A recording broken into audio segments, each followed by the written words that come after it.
বাচ্চাদের স্কুলে টিফিনের জন্য কি বানিয়ে দেব এই নিয়ে রোজই থাকে আমাদের চিন্তাভাবনা। নতুন নতুন কিছু বানিয়ে দিলে ওদেরও ভালো লাগে আর খেতেও ভালো হয়।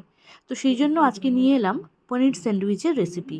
খুব সহজ এবং সিম্পল একটা রেসিপি, যেটা আমরা বাড়িতেও বানিয়ে কিন্তু খেতে পারি সকালে বা সন্ধ্যাবেলায়। তো কি কি লাগবে একটু দেখে নিই। এখানে স্যান্ডউইচের জন্য ব্রেড তো লাগছেই, স্লাইস করা যে ব্রেডগুলো হয়। আমি 6 পিস নিয়েছি, এখানে 3টে স্যান্ডউইচ বানাবো। এছাড়া লাগছে পনির ছোটো ছোটো করে কেটে নেওয়া, পেঁয়াজ ছোটো ছোটো করে কেটে নিয়েছি, ক্যাপসিকাম রয়েছে, আর এখানে রয়েছে রসুন আর কাঁচা লঙ্কা কেটে নেওয়া টুকরো করে, আর ধনেপাতা কুচি। এছাড়াও আমাদের মেয়োনিজ তো লাগবেই, মেয়োনিজ লাগছে, আর লাগছে টমেটো কেচাপ। আরও কিছু উপকরণ লাগবে, সেগুলো যখন আমি রান্না করব ধীরে ধীরে আপনাদের দেখাতে থাকবো। তো প্রথমে আমি পনিরগুলোকে একটা বড় পাত্রে ঢেলে নিলাম, তার মধ্যে বেশ কিছুটা টমেটো কেচাপ প্রায় 4 চামচের মতো দিয়ে দেব।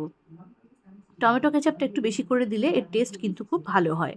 একটু অল্প করে নুন দেব, কারণ কেচাপে অনেকটা নুন থাকে। একটু রিফাইন্ড অয়েল দিলাম, দিয়ে সব কিছু মাখিয়ে নেব।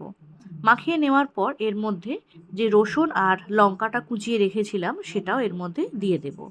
তো রসুন আর লঙ্কাটা দিয়ে দিলাম, দিয়ে আরও একবার ভালো করে মাখিয়ে নিয়ে এটাকে হালকা করে একদম লো ফ্লেমে 2 মিনিট একটু ফ্রাই করে নেব ফ্রাই প্যানে। কারণ যে কাঁচা রসুনটা এর মধ্যে রয়েছে, সেই কাঁচা রসুনের গন্ধটাকে কাটাতে হবে, না হলে খাওয়ার সময় গালে যখন কাঁচা রসুনটা পড়বে ভালো লাগবে না।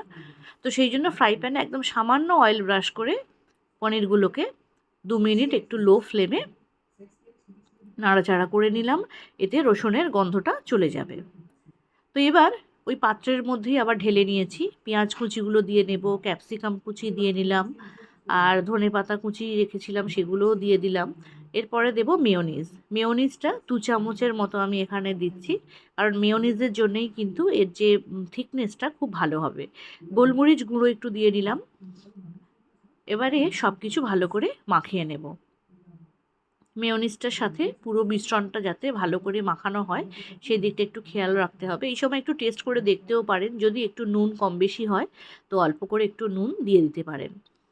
তো আমি এটাকে ভালো করে মাখিয়ে নিচ্ছি। খুবই হেলদি একটা খাবার, বাচ্চাদের টিফিনের জন্য তো অবশ্যই। এছাড়া আমরা সকালে ব্রেকফাস্টে বা সন্ধ্যার টিফিনেও কিন্তু এটা বানিয়ে খেতে পারি, চট করে হয়েও যায়, আর শরীরের জন্যও কিন্তু ক্ষতিকারক নয়।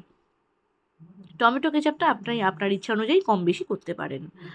তো এবারে ব্রেডগুলোকে নিয়ে নিয়েছি, ব্রেডের ওপরে একটা সাইডে এবারে যেটাকে তৈরি করলাম পনিরের সাথে সমস্ত কিছু সবজি দিয়ে সেটাকে ভালো করে স্প্রেড করে দেব। তো আমি এখানে 3 চামচ দিলাম, যাতে বেশ ভালো হয় স্যান্ডউইচটা খেতে। একদম 4টে কোণাতেও যাতে সমানভাবে ছড়িয়ে যায় সেটাও দেখব। আরও একটা ব্রেড নিয়ে ওপর থেকে এরকমভাবে চেপে দিলাম, দিয়ে বাটার নিয়ে লাগিয়ে দেব একটা পিঠে। বাটার দিয়ে যেটা লাগাচ্ছি যে পিঠটা, সেটাই কিন্তু ফ্রাই প্যানের নিচের দিকে দেব। তো বাটারটাকে ভালো করে মাখিয়ে নিলাম। মাখিয়ে নেওয়ার পর ফ্রাই প্যান গরম করে বাটার লাগানোর দিকটা তলায় আগে দেব।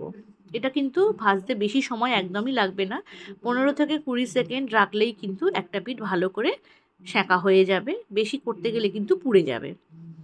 তো 15-20 সেকেন্ড পর এরকম একটু চেপে চেপে দিলাম, যাতে পুরোটা ভালো করে সেট হয়ে যায়। 15-20 সেকেন্ড পর এটাকে উপরের দিকটাতেও একটু বাটার লাগিয়ে নেব, যাতে এই দিকটাও কিন্তু ভালো করে সেঁকা হয়ে যায়। তো এটা এই দিকটাতেও একটু বাটার লাগিয়ে নিলাম, লাগিয়ে নিয়ে এটাকে হালকা করে ধরে নিয়ে একটু উল্টে দিতে হবে, যাতে ভিতরের পুরটা বেরিয়ে না যায়, সেদিকটা একটু খেয়াল রাখবেন, হাত দিয়ে ধরে উল্টে দেবেন। তো দেখুন 15-20 সেকেন্ড রাখার পরই কিন্তু এরকম সুন্দর একটা ব্রাউন কালার চলে এসেছে, এবং আমাদের স্যান্ডউইচগুলো কিন্তু তৈরি হয়ে গেল। তো বাকিগুলোও আপনাদেরকে একটু দেখিয়ে দিলাম। আরও যে দুটো রয়েছে স্যান্ডউইচ, সে দুটো আমি এইরকমভাবে ওই একই প্রসেসে তৈরি করে নিলাম। তো এবারে একটা পাত্রের ওপরে স্যান্ডউইচটাকে রেখে সেটাকে এবারে কোনাকুনি কাটারের সাহায্যে, যেগুলো পিৎজা কাটার হয়, এগুলো আশা করি সবার বাড়িতেই থাকে, যদিও বা না থাকে অসুবিধা নেই, ছুরি নিয়েও কিন্তু এরকম কোনাকুনি কেটে নিতে পারেন। দেখুন ভিতরে স্টাফিংটা কিন্তু একদম ভরে ভরে রয়েছে, এবং দেখতেও বেশ সুন্দর হয়েছে, খেতে তো ভালো হবেই।